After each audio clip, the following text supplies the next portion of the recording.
And welcome to the Hot Seat of College Football Show. I am Trent, your host. With the first time in channel history, we are having our first guest, Wyatt Zang, on our channel. We got a lot of stuff to talk about today. We're talking about CFP Expansion to 24, Ohio State, Michigan maybe being moved to October, and then our early national title picks. Let's talk about it.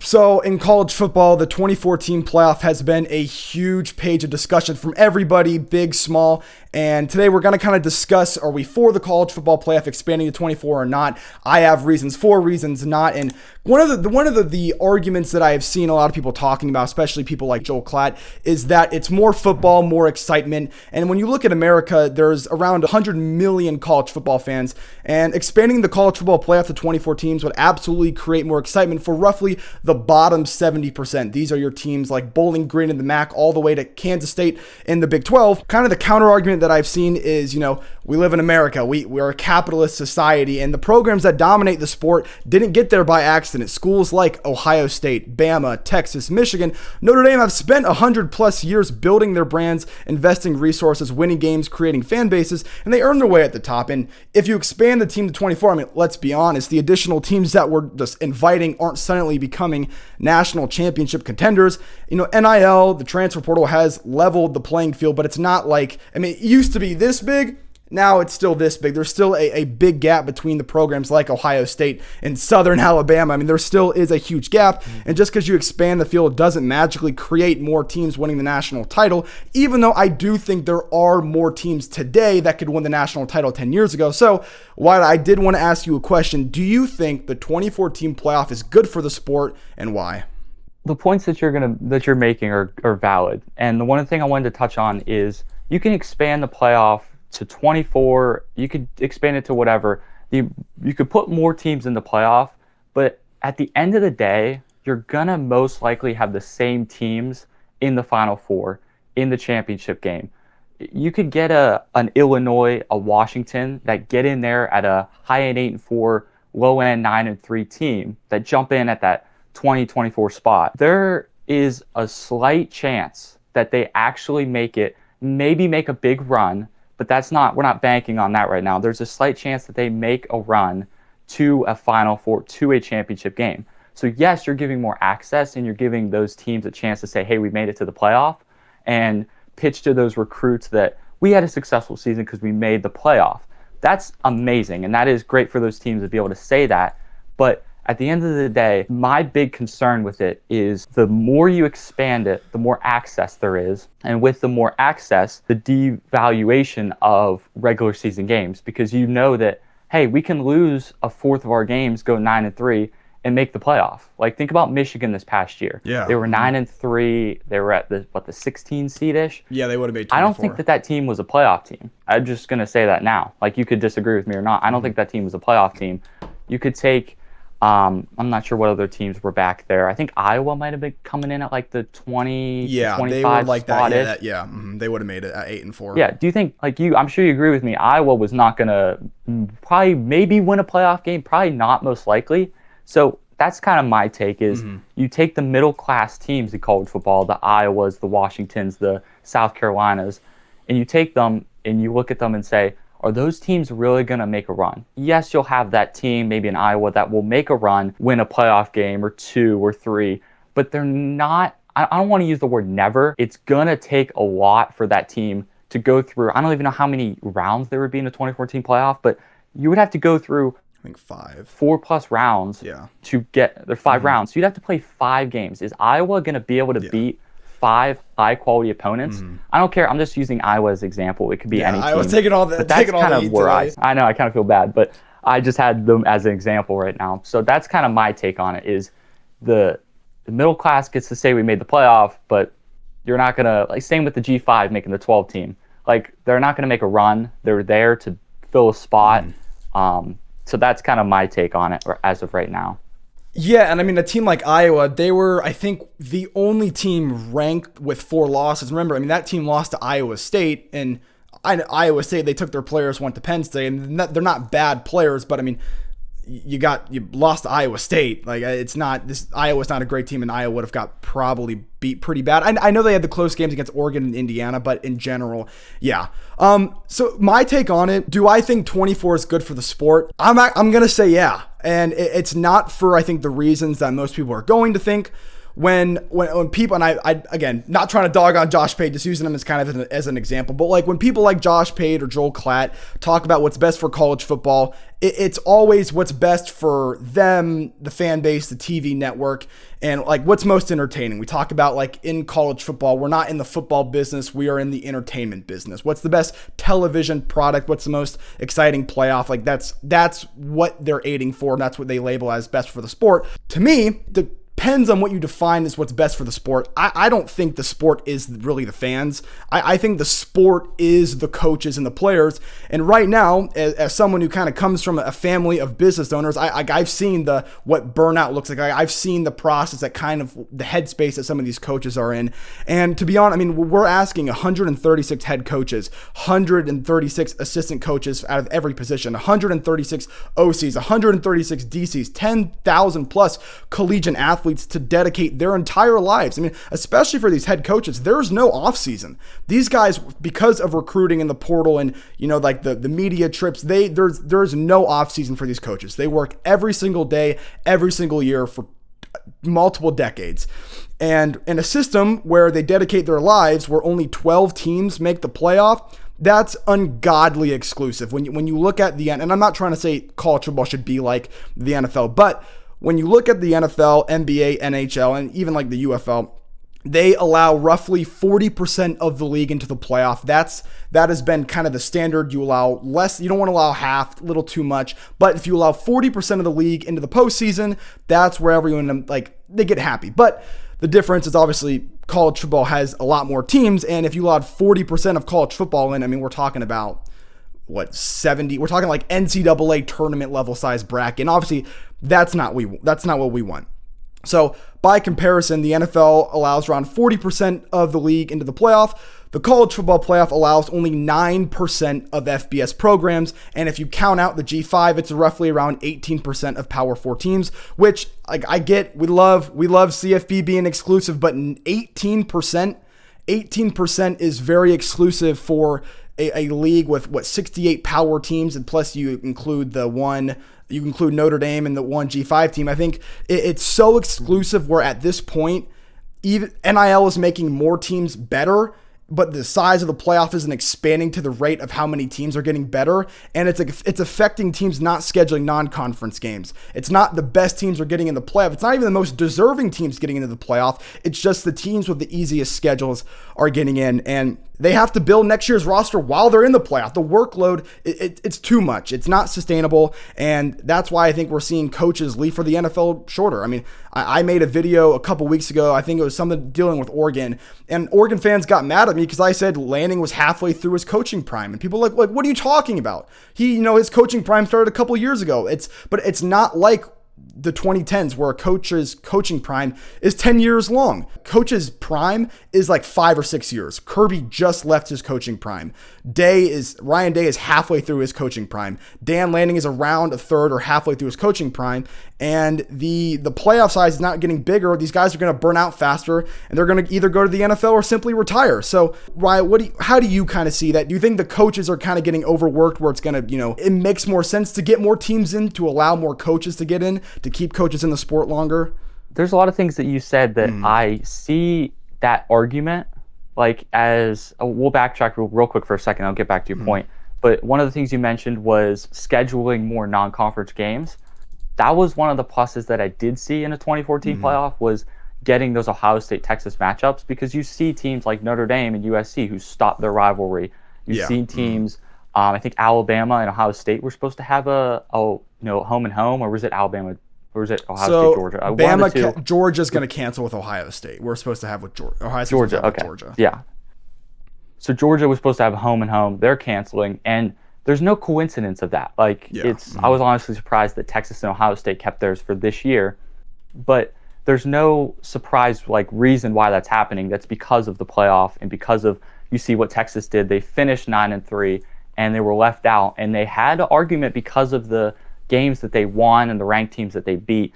But back to your point about the coaches, and my stance was actually if we could make it work was a G5 playoff. That was kind of where I was pushing months ago on my channel. But of course, I don't think that we're going to ever get there. When you talk about coaches getting in and coaches back then, I know I'm a back then like 14 playoff guy. So some of my takes are going to be like back how it was in the mid-teens. Coaches would define a successful season as Oregon could go 11-1, be the 5 seed, just miss out on the playoffs, but win the Rose Bowl or the Peach Bowl, and that was considered success. You make a bowl game now, you make the Gator Bowl, the Pop-Tarts Bowl, that is no longer success because you're seeing teams, number one, they are deciding to opt out players. Coaches, for them, I would say that yes, it would give you a chance to say, hey, we made the playoffs and to have that on your resume. But when you look at it, I see that when people say that there's a difference between being the 24 seed and being out of the playoff and being in a bowl game and being the 24 seed and being in the playoff, there is a slight difference in terms of the title that's put on your game. It's no longer just a meaningless bowl game, which is the title that I don't like anymore. And I wish we could go back to having bowl games. But seems like those are going to go away eventually. The difference is you're in the playoff, but you're probably not going to go very far, as I said earlier. So I think that coaches, like I don't think college football is ever going to hurt for coaches that will leave to the NFL because there's only 32 coaches in the NFL. There's going to be a cycle of guys that will leave the NFL, come to college football, guys that will stay in college football. Like, I don't think Kirby's going to the NFL anytime soon. Brian Day, Dan Lanning, maybe you saw Marcus Freeman, he turned down the Giants. There's coaches that prefer college football and that are specific college football coaches. You saw it with Nick Saban. He went to the Dolphins and didn't do anything and came back to college football and he dominated. So I don't think that they're going to necessarily, coaches are going to look and say, oh, well, we're not making the playoffs. This is, horrible. This is not working. I think that there's certain ways to redefine success, and that's one of the things that I think have been lost in college football is defining what a team's success is. Because when you miss the playoff, it's either going back to the old saying, you're either 10 or you're trash. I don't think that that's the case. There's certain teams like in Iowa that, I'm using Iowa, let's go with Washington. There's certain teams like Washington that will go 9-3, miss out on the playoff. That's still a successful season. Like, don't get me wrong. But people would say, well, you didn't make the playoff, so how can it be successful?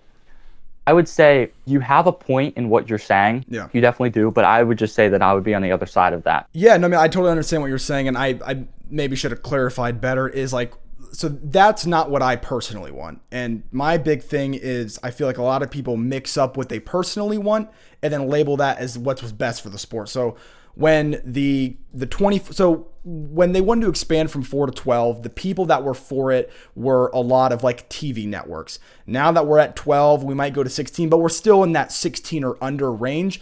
It was interesting because it wasn't the TV net, like Greg Sankey and the ESPN, they actually don't want to go to 24. They want to stay at 16 or below. It was the players and the coaches who wanted to go to 24. So that's kind of the point I was trying to get at, where for me, do I personally think 24 is good for the sport?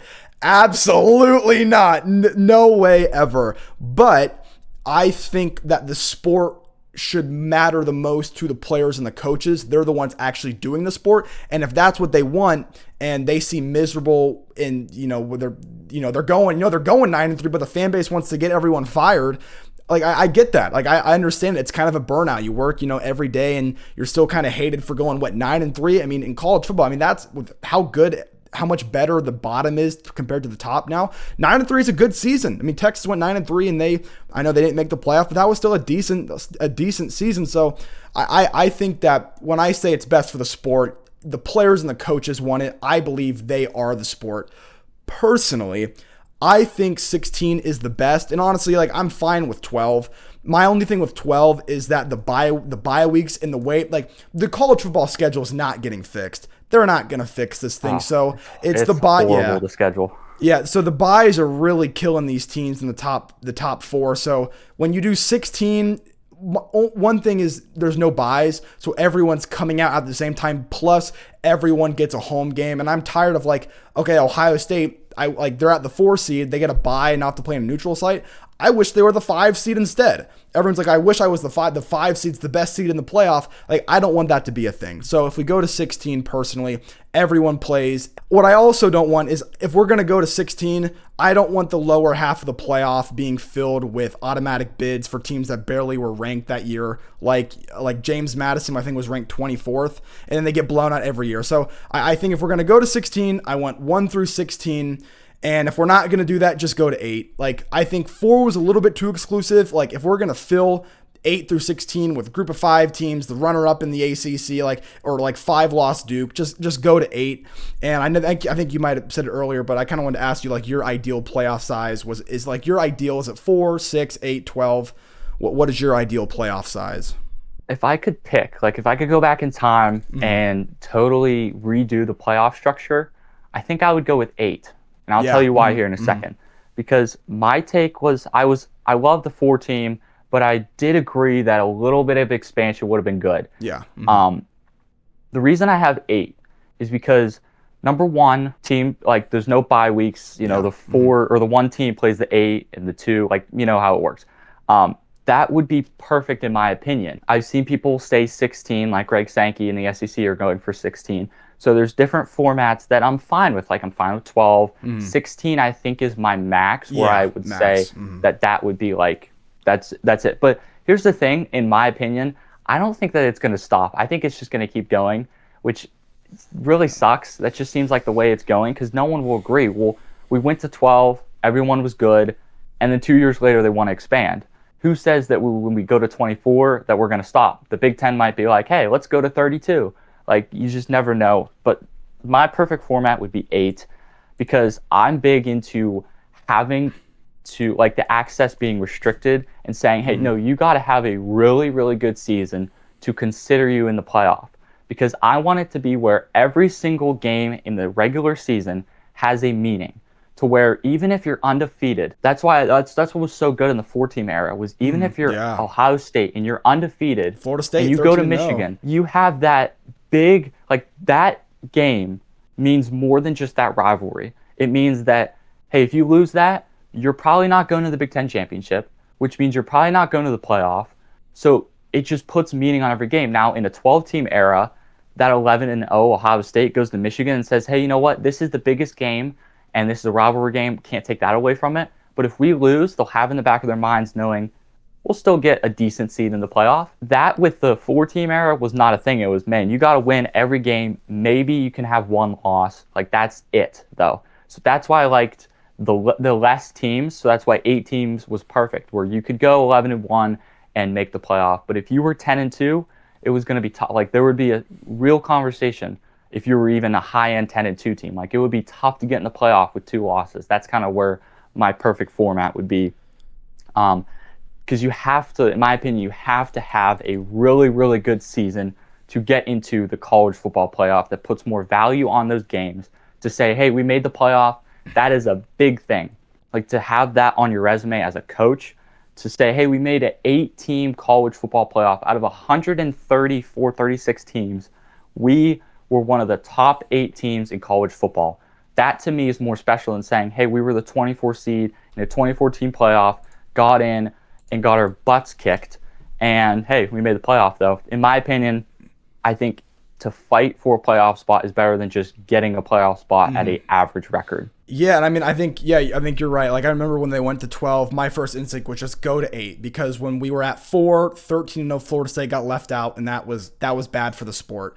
And when you're at 12, we're cramming in teams like Virginia, Duke, Tulane, James Madison. So I get 8, and I think the big challenge is you're trying to find balance in a where there's 15 different political parties trying to make money in their own way, so it's never going to happen. But if you could find a way to bring structure to a system that gives coaches a break and doesn't cram teams like Ohio State and Alabama and Southern Miss into the same sport where they're trying to get the same trophy, which is why, if you're asking, my personal long-term solution is 16-team playoff, and it's 1 through 16, and then the group of 5 or group of 6, they get their own playoff, like the FCS, whatever the size would be, I don't know. And I think when they talked about 24, they talked about group of 6 getting their own playoff.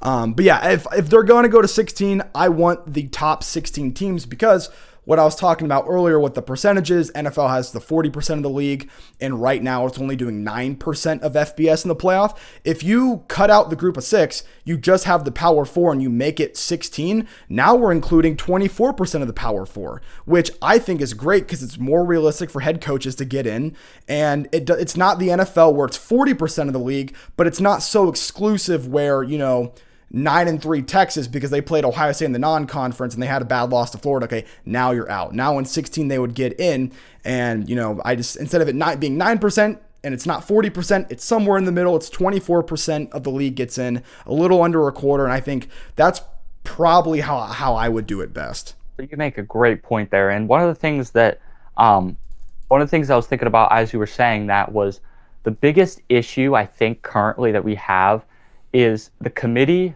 that picks these playoff games and seeds the college football playoff rankings at the end of the year needs to fix their criteria for these rankings. They need to make it where you have to take into account strength of schedule, because there is a difference between a 9-3 Texas with those high quality wins and a Vanderbilt that's 10-2. Like there is a big difference there. It's not just that one win. Like there's a difference. There's a big difference in terms of even that Texas 9-3 record and the Texas Tech, what were they, 12-1? There's a difference in those two records. Now I think Steve Sarkisian and Joe McGuire were going at it this past week. I could give you a take on that whole thing, but there is a difference in opponents. Like all things considered, the Big Ten and the SEC teams get out of there with the 9-3, 10-2 records are really good battle-tested teams, because they've got out of there with good wins. So when you really look at Ohio State's schedule this year, if Ohio State goes 10-2 with that schedule, that is a really good year. To have to play Oregon, Texas, USC, Indiana, Michigan, to play those 5 insanely tough teams, you get out of there with 2 losses. That's a great year, honestly. Not like the best that Ryan Day's ever put out on the field, but all things considered, that's getting you in the playoff, and that's a really decent record. So I think if you get the whole strength of schedule and strength of opponents, also strength of losses, you lose to high quality, there's a difference between losing by 30 to Alabama and losing by 2 to Alabama. Big difference. You're not just losing to Alabama here. There's a big difference in that. So I think the committee just needs to fix their criteria of how they seed teams. And of course, the whole Notre Dame, Miami switcheroo thing that needs to be fixed as well.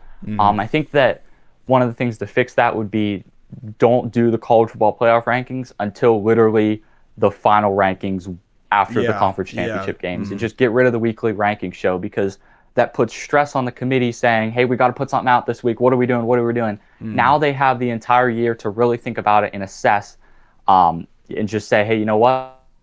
Notre Dame, Miami, same record. Miami obviously beat Notre Dame, so this is what's going to happen.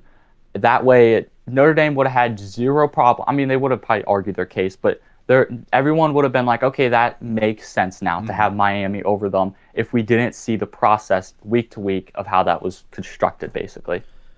Yeah, I mean, Miami beat Notre Dame and they made the national title. So, obviously, Miami deserved to be there. I mean, I know that, the SMU and Louisville loss were not, super pretty. But, I mean, even if they ranked it, making it, a public event, that was the problem. But I know you brought up Ohio State, Michigan earlier, and I kind of want to switch over and pivot to talk about Ohio State, Michigan, because there's actually been a lot of talks about a couple Michigan beat writers talking about potentially moving this game to mid-October, kind of like what we see with Texas, Oklahoma. And I think we talked about earlier how if Ohio State's guaranteed to be in the playoff, does it make this game any less valuable? And when we look at 2024, Michigan was bad and Ohio State was really good. They won the national title and they lost to Michigan, and that we saw what happened after the game. It wasn't like that game didn't matter, and there was so many things that rivalry alone, whether it has stakes or not, that rivalry by itself brings so much energy and juice to the table where it doesn't really matter. But if it has a playoff spot locked up, whoever wins it, kind of like what happened in 21, 22, and 23. I get it. It adds more juice to it. So I think the argument that was being made about moving this game to October was that in a 24-team playoff, when you get to that last game of the year, for someone like Ohio State or Michigan to actually miss the playoff in a 24-team playoff, they would have had to lose 3 or 4 games. Remember, Iowa was going to make it this year. 3 or 4 games before to get it there. And it's like, well, if you have 2 losses heading into that game, you already know no matter if you lose by 1,000,000, you're already guaranteed to be in the playoff. But if that game happens earlier in the season, we don't really know where these teams are going to end up. We might only be 4 games into the season, and a win or loss here might change the path of where that team lines up compared to, if like this past year, if it was a 24-team playoff, Ohio State's undefeated. Michigan already had 2 losses, but in a 24-team playoff, whoever wins or loses, both teams would automatically get in. But if that game happened earlier in the year, Ohio State's still undefeated. Michigan only has 1 loss. So we don't actually know where these teams are going to end up. And the argument is kind of in a 24-team playoff, it would make more sense to move it to October. And I kind of want to get your opinion how you would feel if that game was moved, or just any rivalry at the end of the year being moved up. Yeah. My opinion on that would be, it's kind of insane, to be honest with you. Mm-hmm. Like, to move something, it's almost similar to the Notre Dame USC rivalry being stopped. It's insane to take something that's been going on for so many years, longer than me and you have been alive. Yeah. That rivalry game has been played longer. On that week for literally as long as anyone can remember at this point. Anyone that's alive can remember. That game, if they move it to October, could be one of the worst moves that they could possibly make as of right now. Because I think that, like, it's called rivalry week for a reason. Like, why are we moving rivalry games? It's happened before with other teams moving games. Like, I think Oklahoma and Oklahoma State stopped playing that game on rivalry week. USC Notre Dame bounces around too. Sometimes it's at the end, sometimes it's in the middle of the season. Exactly. Yes, exactly. If that's a rivalry game, put it in rivalry week. Like, imagine if Florida State Florida played week 1. Like, what? Like, that would be just absurd. So to have this game moved to October just would be the dumbest move that I think that either college football as a whole could make. I'm not sure exactly who's kind of trying to push for this, but that would be the dumbest move I think that they could make at this point, going with, trying to figure out the college football calendar as a whole that's completely at a mess right now with the transfer portal and coaching carousel and recruiting and all that, being messed up. To change this game would be the worst move, because this has been, as I said, going on for literally forever. This is one of the most iconic games, and we've seen it played at the same week, having the same implications on it almost every season, more seasons than not. Yeah. But this game, the winner of that goes to the conference championship. Only this past few years has it been, more lopsided towards like Ohio State. Yeah. But like 2023, for example, like the winner of that went to the Big Ten championship and probably won that game and moved on to the playoff. So there's just so much that's on that game that you can't move it. Like, you just cannot move it at this point. Yeah, and honestly, like, I kind of want to ask again how you feel about this. Like, do you feel like me personally, I've seen some other people talk about this, but like me personally, I feel like people talk about how like the big 3 rivalries, it's Ohio State, Michigan, Bama, Auburn, Texas, Oklahoma. And I'm not saying I'd like disagree with those rankings, but like, I'm gonna be honest, like Texas, Oklahoma doesn't feel that big because it is kind of just like in the middle of the season. I feel like Texas, Oklahoma would be even bigger if it was pushed to the end, because it's something you're looking forward to all year. Like, imagine if like Ohio State played Michigan week 5 and they lost.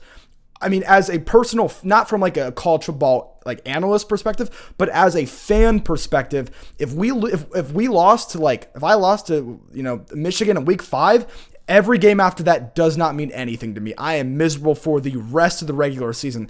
I want that game to be at the end. I want that game to be when both teams are at their absolute best.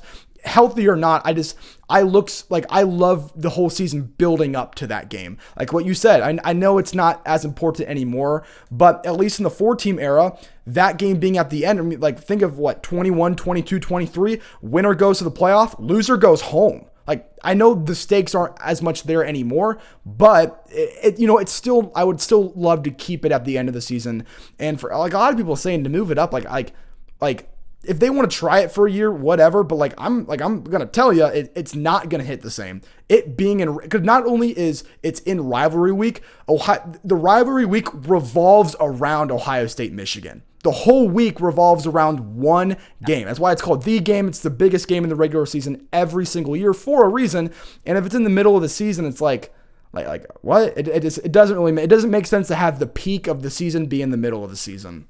I 100% agree. There's certain things in college football that are almost like unwritten rules. Mm-hmm. Like this just has to happen on this day, and that is one of them. It's an unwritten rule, and they can't change it. There is certain rivalry games that like Texas Oklahoma that I would love to see at the end of the year, but again, that Texas A&M game I think is a little bit slightly more. It makes more sense for them because they have so many rivalries. Yeah, but I mean, I gotta admit, the Red River Shootout is one of my favorite rivalry games. Mm-hmm. There is imagine moving Alabama Auburn, as you said earlier, that would just be so much. It would just feel like another conference game. Exactly. The whole meaning. Mm-hmm. It would be oh, we're just playing this team week 4 or week 5. It's just another conference game. When it's at rivalry week. And another thing is, going back to Ohio State, Michigan, if those two teams play at rivalry week, there's so much more emphasis on it because whoever loses, you don't get another shot to up your ranking. Exactly. That's it. That is it. Your season is done. You can't have another game to show your fans oh, that was just a fluke. We'll come back and be better the rest of the season. No, that's it. Mm-hmm. That is, you are going to live the rest of the year with that being your last game, and you're going to have to live with it for another year until you get another shot at them. Beautiful. If it's week 5, you're going to be hey, we got, another 6-7 games, and we're going to bounce back, and we'll finish 11-1. We'll be fine. Mm-hmm. There's just so much more emphasis when it comes to that last game, because when you're at week 9, you're at week 10, you're thinking, oh man, here it comes. I'd get goosebumps right now just talking about it. That emphasis, that energy just builds up into that game, and you completely lose that if you go to a week 5, week 6 game. Yeah, I mean, even in the 4-team era, you look at 21, 22, 23, where winner goes to the playoff, loser goes home. If that game happened in the middle of the season, and if let's say when Ohio State lost, they would have 5 more games to get back into playoff rankings because they're Ohio State. That's there's a reason it's at the end. It is your last, written line on your resume. And that's why I love it. But yeah, and also the last thing before we move on is if we move that game up earlier, the best Ohio State Michigan games of all time have been in the snow. And if you move that game up, we lose that. There's no more snow games, no more in the cold, no more Big Ten weather. It doesn't hit the same. But before we get out of here, I think we talked about this before, is I wanted to do a Final Four and a championship winner and kind of explain why. And I'll let you go first. All right, I'll pull up my Final Four here real quick. So this took quite a bit actually to think about, because my original preseason one was kind of similar, but I think my championship game is totally different this time around. I am going to do a full breakdown playoff on my channel, probably I would say early August. I'll do a full 12-team playoff breakdown. Yeah. But as for my Final Four, I have Miami, Oregon, Ohio State, and Texas. So my thought process through this was we'll start with Texas. I look at Texas. Texas is really good, man. You look at their offense. If Arch Manning can give me a B+ performance, and you pair that B+ performance with Hollywood Smothers at running back, Rulik Brown at running back, Cam Coleman, Ryan Wingo, that offense is insane.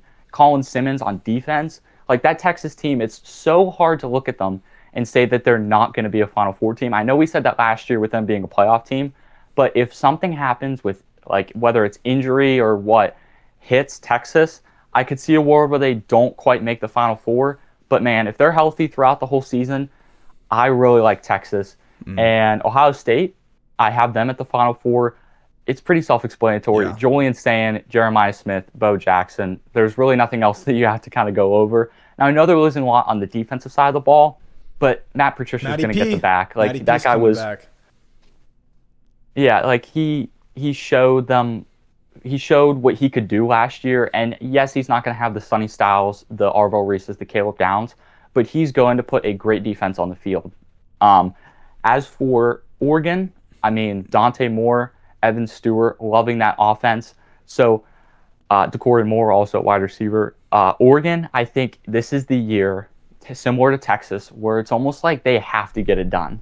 Like Dan Lanning in Oregon, they similar to Steve Sarkisian, you got to get it done. Like if you don't make the Final Four or championship game this year, like it's a failure of a season at this point. And that's what I love about college football is you got to put that pressure on teams.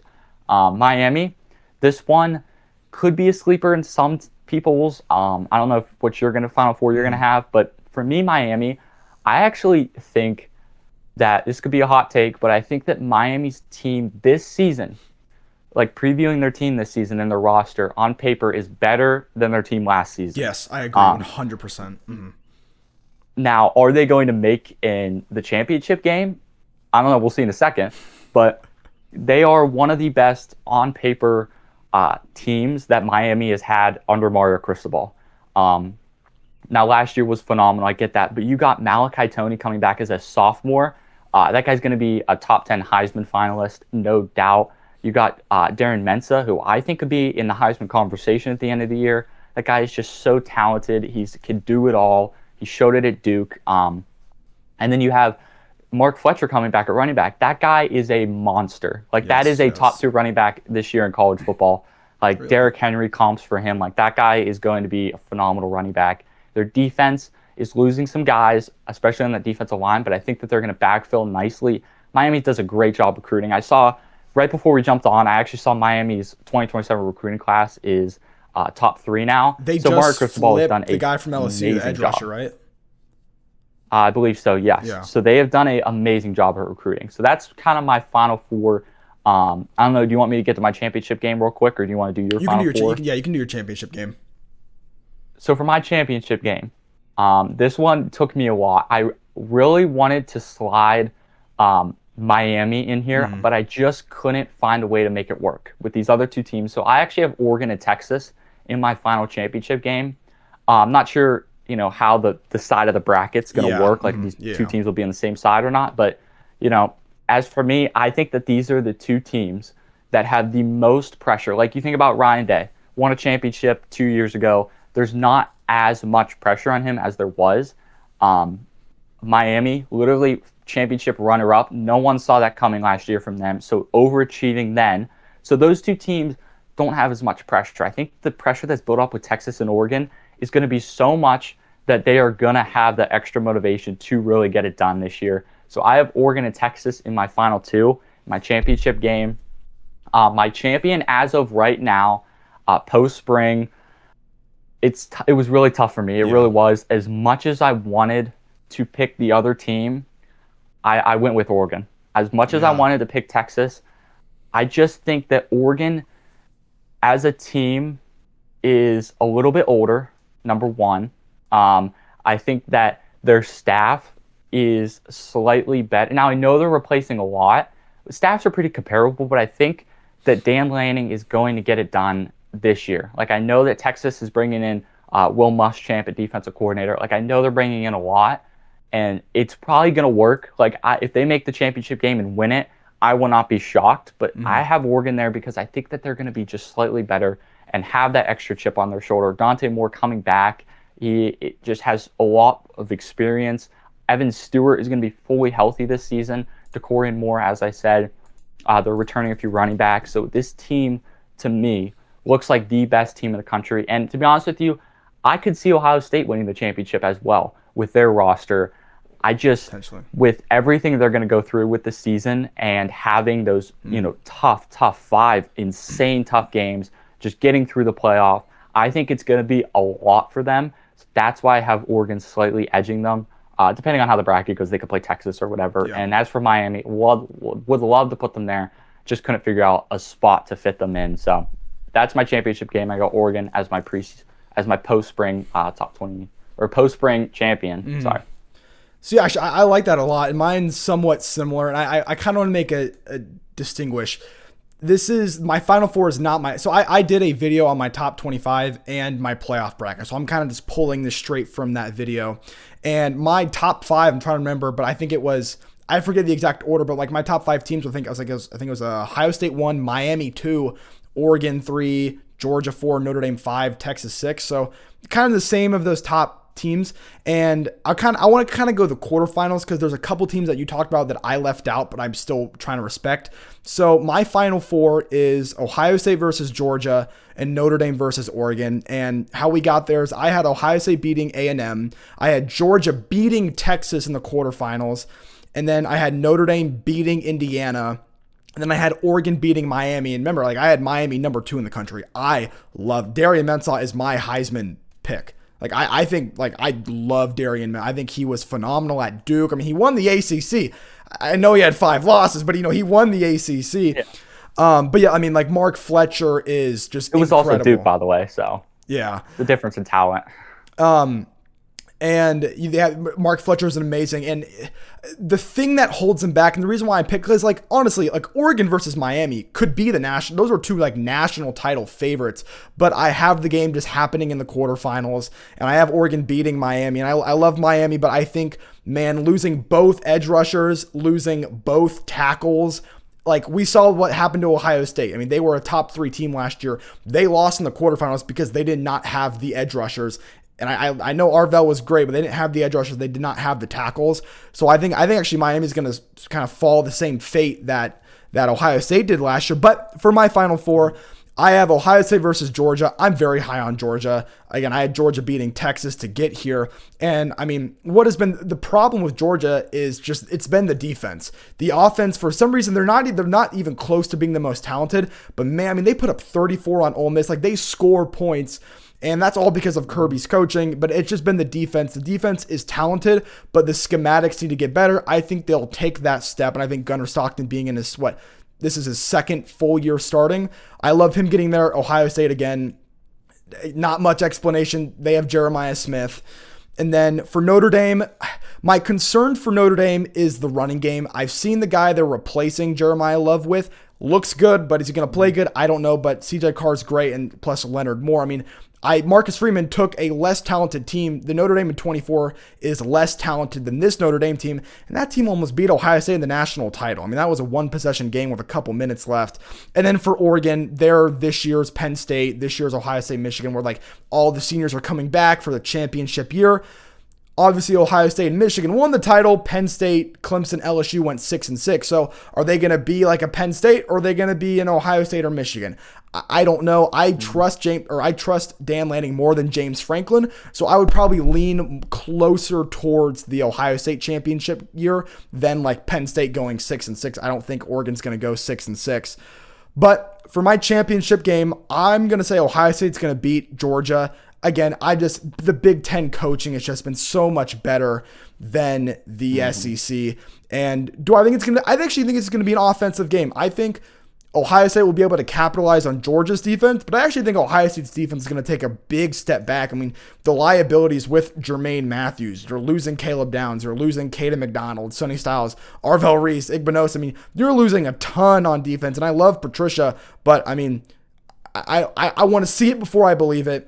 So I have Ohio State beating Georgia. For Notre Dame versus Oregon, this is kind of the tale of complementary football. Who can play complementary football first? And honestly, I trust Oregon's running game more than I trust Notre Dame's running game, and that's why I got Oregon going to the chip. So my championship game is an all Big Ten natty, Ohio State versus Oregon.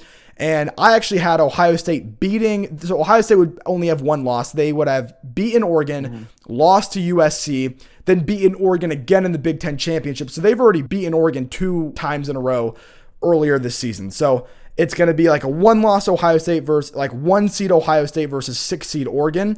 And look, it's hard to beat a good team twice. It's really hard to beat a good team 3 times. I think Oregon beats Ohio State. I think Oregon wins the national title after losing 2 times to Ohio State in Columbus and in the Big Ten title, which means Oregon's your national champions. They're probably I'm trying to think, 15-2, 14-2. Big Ten wins 4 in a row, and I'll just like you, I got Oregon winning the national title. Yeah, no, I love that setup of playoff games, and I got to say, my top 12 is probably very similar to yours. Like I had Texas A&M in there. I had, pretty sure I had USC in there. I had Indiana. I'm trying to think. I think I had Ole Miss slotted in there, Georgia. So it's going to be pretty similar. But I would 100% agree with your top 4. I think that it's gonna come down. I think a Big Ten team is gonna win it, whether it's Oregon, whether it's Ohio State. Yeah. I would not see a problem with switching Georgia and Texas either. Georgia is really good, and again, it's Kirby Smart. It's kind of hard to doubt Kirby Smart, similar to like almost like Nick Saban. Like it's hard to count them out of the Final Four in the playoffs. So yeah, no, I 100% agree with everything you're saying there. Yeah, and I love that. And I guess that's kind of all we had for today. I don't know do you want to talk about Texas versus Texas Tech for a little bit?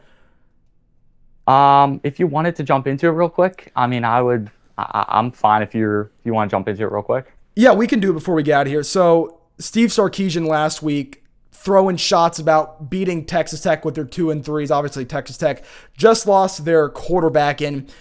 Who is the head coach at Texas Tech? I forget his name. Joey McGuire. Joey McGuire. Joey McGuire claps back at Steve Sarkisian saying, like, we'll schedule you. We'll buy out Albion Christian, which it's easy to do that when you know they're not going to schedule it because they would play week 1. Texas would play Ohio State the week after. So it's easy to pump your chest out when you know there's no shots coming back. But I guess how do you feel? I mean, how do you kind of feel about the whole Texas versus Texas Tech situation right now? I mean, Texas Tech is obviously calling Steve Sarkisian's bluff because he knows that he will literally never do that because of the schedule that they're going to play. But man, as much as I would love to see that matchup, that would be so awesome. The amount of intensity that would be on that game, just the heated, back and forth with the coaches. Oh, that's what college football is. It's just like there's no other time in life where hating each other is acceptable except for sports. And man, it is great in college football. But I got to say, my take on that is, I mean, if you're Steve Sarkisian and you're going to throw those shots at coach, like, expect him to fire back. Like, if I was Joey McGuire, I would have done the exact same thing. And if I was I forget the guy's first name. His last name was Campbell. He was Texas Tech's huge donor. He was saying, hey, I'll buy out the games. I would 100% do the same thing because, number one, they're not going to do that. And number two, if they did say, hey, we'll do that, that gives you a game to play to potentially win or lose close to put on your resume at the end of the year. So I would love to see it. Obviously, it's not going to happen. But, man, that would be a great home and home to have as a little series. But my take on it is, I mean, I think that if you're Steve Sarkisian and you're going to throw those accusations at a guy, expect him to fire back. Like, that's just my opinion. Like, you're not going to get away with just saying, hey, we'll beat you with our 2-3s. Like, hey, you know what? You bring your 2-3s out there, it would probably be a competitive game, but I'm taking Texas Tech in that game. Yeah. So I think I'm not sure what his agenda was behind saying that, like what he was expecting. I guess I'm not sure. Like, I'm not sure what he was expecting. Yeah. Like, the Big 12 gets one team in the playoff, like literally one team basically, and the SEC gets probably, I'm going to say, around 4 teams this year they're probably going to get. So it's a big difference. Like, you can lose an extra game and you're still going to make the playoff. Texas Tech probably has to win one. They can probably has to at least maybe lose one, maybe 2. They have to win their conference. I don't know. They have to win their conference. You got to win your conference or else you're not getting in the playoff. Exactly.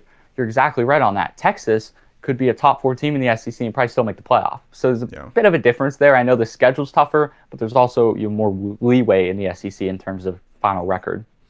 Yeah, and also, like, Texas Tech, you left the Big 12. You left the Big 12 because you were supposed to be better than them, and now you're complaining the Big 12 has an easier schedule. Like, you left. You left them. You cannot be talking trash back to them at all. Like you left the girlfriend to get with the like you left them. That's on you for not. I mean, they made the playoff last year, and you didn't. But you left the playoff. You should have stayed in the Big 12 if you want to make the playoff with an easy schedule. That's on you. Yeah, they're the team that wanted to go get the new shiny toy. Mm-hmm. Like, hey, that's on you. You, like you said, you left the Big 12. You left Texas Tech's schedule willingly because you wanted to go to the SEC. So I have zero empathy for Texas at all. Hey, Texas Tech, you want to go to the SEC? Like, you're free to do whatever you want. I'm sure the SEC would, take you with wide open arms, but they're not. They're in the Big 12. There's a difference in conference. There is a difference, and they left the Big 12 for this new shiny toy, and that is no one's fault except their own. But yeah, man, I love that. I think that is all we got for today. If you guys enjoyed watching today's video, make sure you subscribe to The Hot Seat and you subscribe to Wyatt Zang's A College Football Show. I'll have a link in my description to his channel, and then he'll have a link to my channel in his description. But you got any last comments before we get out of here, Wyatt? No, pretty much summed it up. I appreciate you for coming on my channel. I was happy to come on your channel. We got to do this again, man. We got to maybe during the season have some, react to some games, preview some games. Be fun. Yeah, and I love that. And if you guys in the comments want to see anything specific, let us know. When you guys subscribe, hit the like button, leave comments. It's more engaging. YouTube pushes the video out farther. So make sure you guys do all that. But I hope you guys all enjoyed watching today's video. We'll talk to you guys all tomorrow. And as always, thank you.